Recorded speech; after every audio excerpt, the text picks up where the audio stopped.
الحمد لله رب العالمين وأصلي وأسلم على مبعوث رحمة للعالمين نبينا محمد وعلى آله وصحبه أجمعين أما بعد. So we continue إخوان بإذن الله, and we pick up with where we left off from, and that is that we reached the hadith pertaining to waking up in a state of janabah while fasting. And that is the hadith of Aisha wa Salama radiyallahu ta'ala anhuma أن النبي صلى الله عليه وسلم كان يصبح جنبا من جماع ثم يغتسل ويصوم متفق عليه. زاد مسلم في حديث سلمة ولا يقضي. That was the hadith of Aisha and Salama radiyallahu anhuma, who both narrated and said that the Messenger of Allah sallallahu alaihi wasallam, that he would arise in the morning whilst in a state of janabah, a state of sexual impurity. Then he would perform the ghusl and fast. And in the narration of Muslim, on the authority of Salama radiallahu anha, who mentioned وَلَا يَقْضِي, and he will not make up for it, يعني for that day. This hadith is muttafaqun alayhi, it's agreed upon. So there are a number of benefits to be taken from this hadith, ya ikhwan, and bi'idhnillahi ta'ala that we will jump straight into it. The first one that Ibn Uthaymeen rahimahullah ta'ala mentions, أن النبي صلى الله عليه وسلم كغيره من البشر تصيبه الجنابة, that the Prophet صلى الله عليه وسلم is like other than him from amongst mankind, in the fact that he would be in a state of janaba, that he would become in a state of major impurity, that he sallallahu alaihi wasallam was from the bashar, yani from the humans, from mankind, and he would be in a state of impurity. The second benefit from this hadith, أنه يجوز للإنسان أن يصبح جنبا وهو صائم ولا حرج عليه في ذلك. That it's permissible for a person to arise in a state of janabah and he is fasting, and there is no haraj upon him in relation to that. There's no blame upon him, that this is an action that is allowed.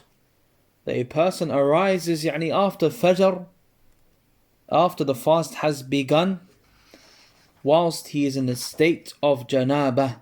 Then he says رحمه الله تعالى ففيه جواز الجماع إلى طلوع الفجر ثم لا يغتسل إلا بعد طلوع الفجر وهو صائم فلا بأس بذلك.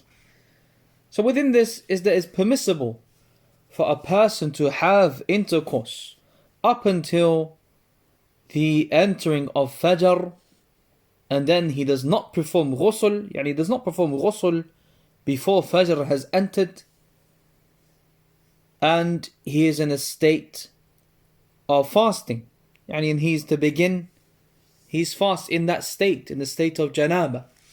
There is no harm in this. And the evidence for this is the statement of Allah Azza wa Jal in Surah Al-Baqarah, فَالْآنَ بَاشِرُهُنَّ وَابْتَغُوا مَا كَتَبَ اللَّهُ لَكُمْ وَكُلُوا وَاشْرَبُوا حَتَّى يَتَبَيَّنَ لَكُمُ الْخَيْطُ الْأَبْيَضُ مِنَ الْخَيْطِ الْأَسْوَدِ مِنَ الْفَجْرِ. Where he said subhanahu wa ta'ala, so now have relations with them, have intercourse with them, yani with your spouses, and seek that which Allah Azza wa Jal has prescribed for you, and eat and drink up until the white thread becomes distinct from the black thread of dawn. It's permissible for a man to eat and drink and have intercourse with his wife in the nights of Ramadan before the entering of Fajr, or up until the Fajr begins. And since it is permissible for him to do so, to have intercourse up until Fajr, or just before Fajr enters, then no doubt that a person is going to be in a state of janabah, if this is the case. And upon him is to fast the following day. So he will be in a state of janabah, and there is no issue with this. The third benefit that is taken from this hadith: جواز مجامعة الرجل زوجته في كل الليل لقوله حتى يتبين لكم. The permissibility of a man having intercourse with his wife throughout the entire night. This is taken from his statement subhanahu wa ta'ala, حتى يتبين لكم, until it becomes clear to you. Until it becomes clear to you. The next benefit that he brings rahimahullah ta'ala: جواز صوم الحائض إذا طهرت قبل أن تغتسل بالقياس على الجنب. The permissibility of the menstruating woman to begin her fast when she becomes pure, before she performs the ghusl. So if she became pure and in a state of purity, that her menses had ended during the night, and she hasn't yet performed the ghusl, and the Fajr has entered, then it's permissible for her to begin her fast and then perform the ghusl. And this ruling is taken by way of qiyas, by way of analogy, based upon the affair of the one who wakes up in a state of janabah. لأن كل من الجنب والحائض الطاهر قبل أن تغتسل كل منهما يجب عليه الغسل. It is an obligation upon both of them to perform ghusl. The one who is in a state of janabah and the woman who has finished her menses, that it is an obligation upon both of them to perform the ghusl. So if the fast of the one who is in a state of major impurity due to janabah, being in a state of janabah, that if his fast is allowed for him to begin fasting whilst in that state, then likewise is the case with the woman who has finished her menses before she has had the chance to perform ghusl. طيب. The next benefit that we get from this hadith: أن هذا الشامل للفرد والنفل. That this ruling, that it comprises of both the obligatory fast and the voluntary fast. And this is due to the fact that the hadith doesn't distinguish between the two. The hadith doesn't distinguish between the two. So this is not only for the voluntary fast, but rather it is also for the obligatory fast. And this is why we find in the statement of Salama radiallahu anha, وَلَا يَقْضِي, and that he sallallahu alayhi wasallam would not make qada, would not make up for that day. And you only make up for the day if the fast is an obligation upon you. Now we move on to the next hadith bi'idhnillah. And it is the hadith pertaining to the one who dies whilst owing days of fasting. The one who dies and there are a number of days of fasting that are due upon him. This is the hadith of Aisha radiallahu anha, أن النبي صلى الله عليه وسلم قال: من مات وعليه الصيام صام عنه وليه متفق عليه. When she said radiallahu anha that whoever dies, that the Messenger of Allah صلى الله عليه وسلم said, whoever dies while he still has some fast to make up, then his wali, his next of kin, should fast on his behalf. And this hadith is muttafaqun alayh. طيب. So firstly, ya ikhwan, that within this hadith, that he said sallallahu alayhi wa sallam, وَعَلَيْهِ الصِّيَامِ, and upon him is fasting. Yani meaning due upon him is fasting. So this here restricts it to the obligatory fasts and not the voluntary fasts. Why? Because they are due upon him. He has to make up for them. And the word siyam here is mentioned in the general sense. That is nakira. فَتَعُمُّ كُلَّ صِيَامٍ. So it includes all of the fasts. Yani such as the fasting of expiation, or the fasting due to an oath, or the fasting of qada, of making up for the obligatory fasts, and other than them. So it is used in the general sense. طيب. But when are these fasts due upon him? That when is it for him to make up for these fasts? If a person passes away, then what are the fasts that we can consider and now say that these are the fasts that his next of kin can fast on his behalf? Then what are those fasts? And they are, as Ibn Uthaymeen rahimahullah ta'ala mentions, إِذَا تَمَكَّن مِنْهُ فَلَمْ يَفْعَلْ.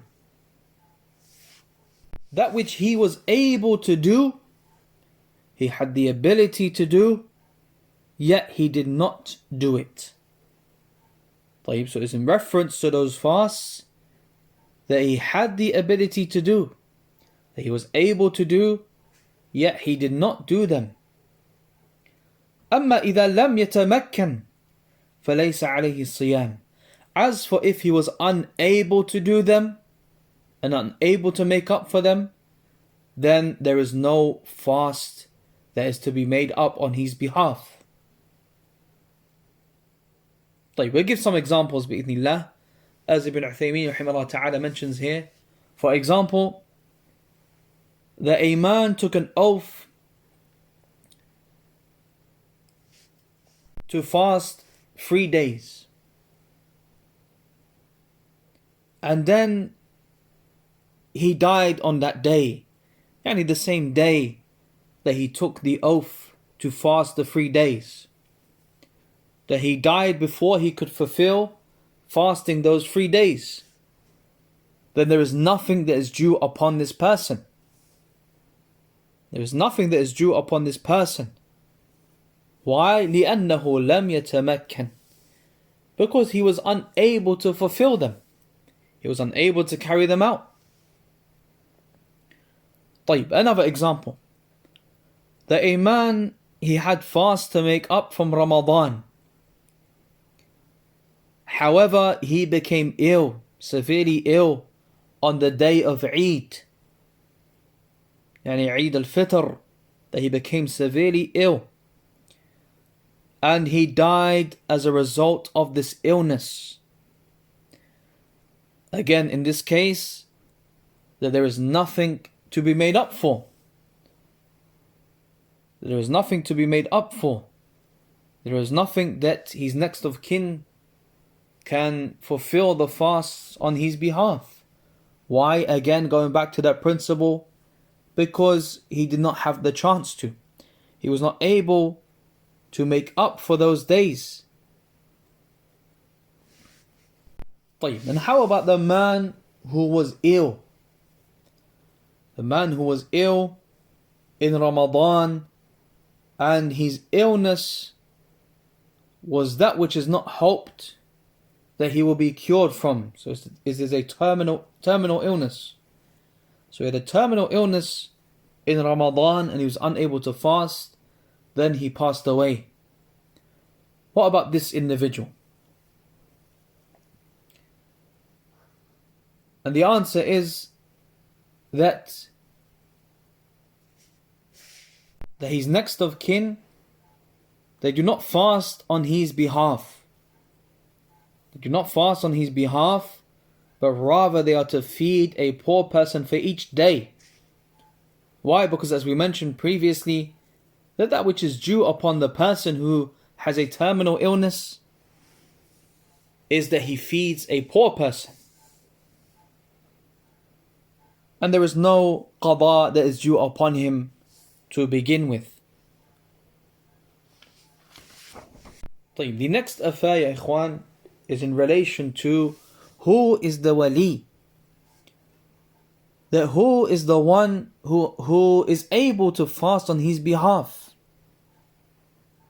What is the meaning here in this hadith of the word wali? So, some of Ahl al-Ilm that they have mentioned that he's wali, يعني warithuhu, is the one who inherits from him. So they say it has to be the one who inherits from him. That those who it is permissible for them to inherit from him, or they are due a share of inheritance due to his death, then they are allowed to make up the fast for him on his behalf. And some of Ahl al-Ilm that they have mentioned that the word wali here, it refers to the qareeb, to the aqarib, and to his relatives generally. And this includes those who will inherit from him and other than them. So an example to make the difference here between the two clear, that if a man passed away and he has an uncle, and the son of his uncle, يعني his cousin, he has his uncle and his cousin. So the cousin, according to the second opinion of Ahl al-Ilm, the cousin is also considered as his wali. Why? Because it is a relative, or he is a relative of his. But as for in accordance to the first opinion, where it can only be the inheritors who fast on his behalf, then the cousin cannot fast on his behalf, but rather the uncle. The uncle would fast on his behalf and not the cousin. And this is something that Ahl al-Ilm have differed in. Wallahu a'lam, Allah knows best. And they have also differed in whether the hadith is mansukh, whether it is abrogated or not, which we will come to later bi'idhnillahi ta'ala. So the benefits that we get from this hadith, ya ikhwan, firstly, مشروعية الصيام للولي إذا مات مورثه قبل أن يصوم الواجب عليه. The permissibility of the wali fasting on behalf of the deceased relative, or the one who he would inherit from, who has passed away, before he was able to fast, or before he fasted that which is due upon him, those obligatory fasts. Before he fasted the obligatory fasts that were due upon him. لقوله صلى الله عليه وسلم صام عنه وليه, that his relative or his next of kin fasts on his behalf. And Ibn Uthaymeen rahimahullah ta'ala mentions an important point. He says, وَلَوْلَا هَذَا لَكَانَ الصِّيَامُ عَنْهُ بِدْعَةً وَكُلُّ بِدْعَةٍ ضَلَالَةٍ. And if it was not for this, meaning if it was not for this hadith, then fasting on his behalf would be considered as an innovation. And every innovation is a misguidance.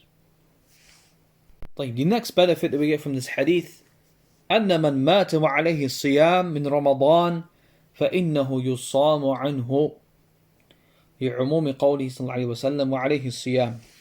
That the one who passes away and there are due upon him fast from Ramadan, then it is to be fasted on his behalf. that the one who passes away and he has days to make up from Ramadan, then those days are to be fasted on his behalf.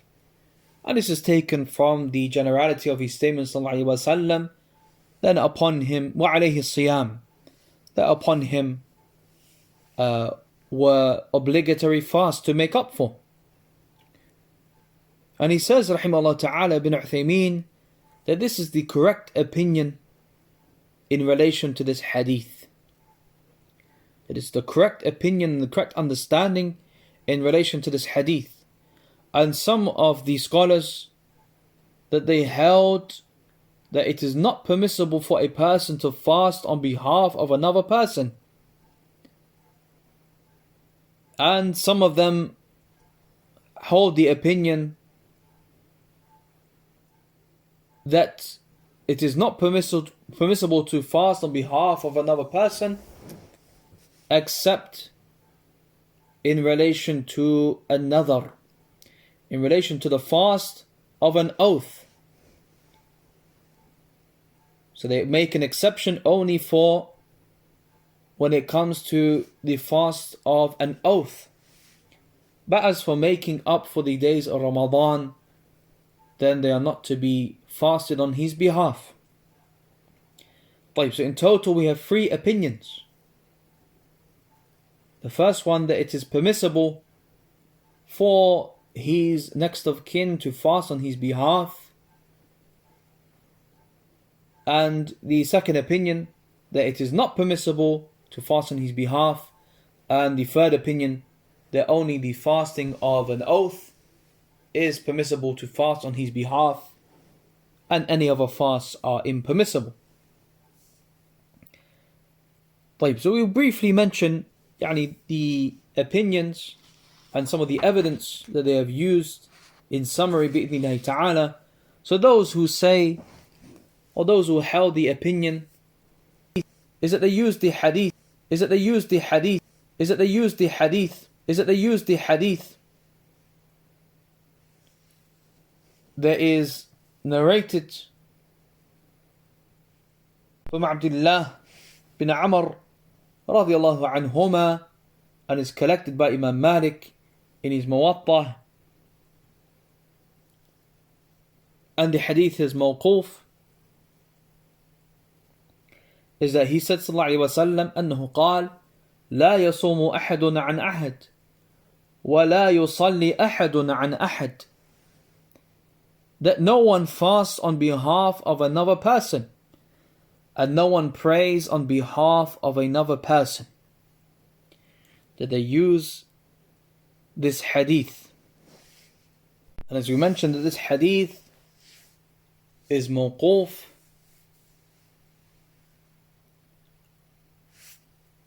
and likewise they say, or they use the ayah when Allah Azza wa Jal said وَلَا تَزِرُ وَازِرَةٌ وِزْرَ أُخْرَى, that no soul shall bear the burden of another.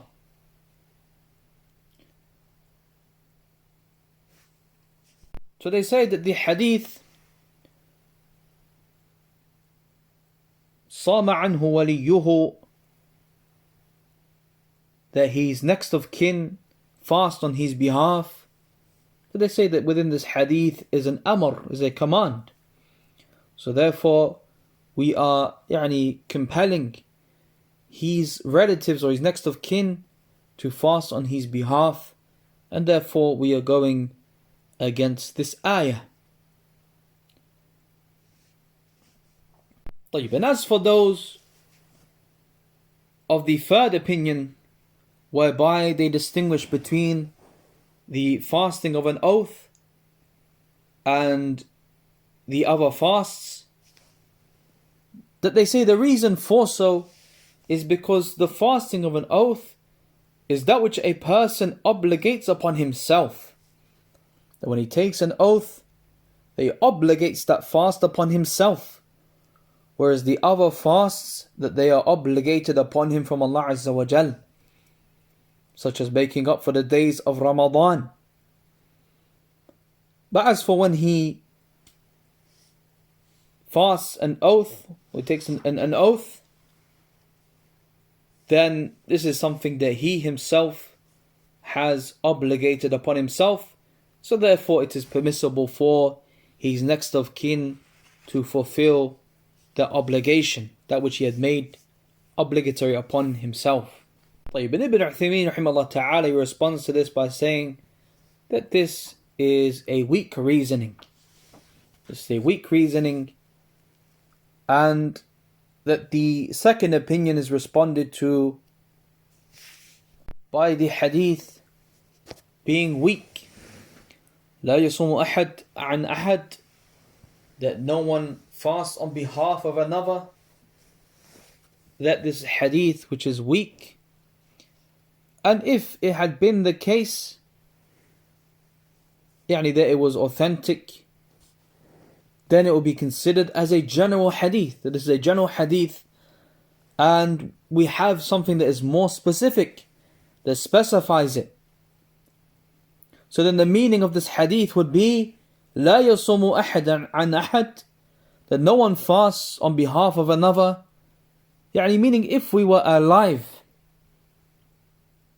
So if both individuals are alive, it is not permissible for a person to fast on behalf of another person if both of those individuals are alive. However, we have a specific hadith in relation to fasting on behalf of the one who has passed away. The next benefit that he mentions rahimahullah ta'ala, أنه لا بد أن يكون عليه الصوم وذلك بأن يتمكن منه فلم يفعل.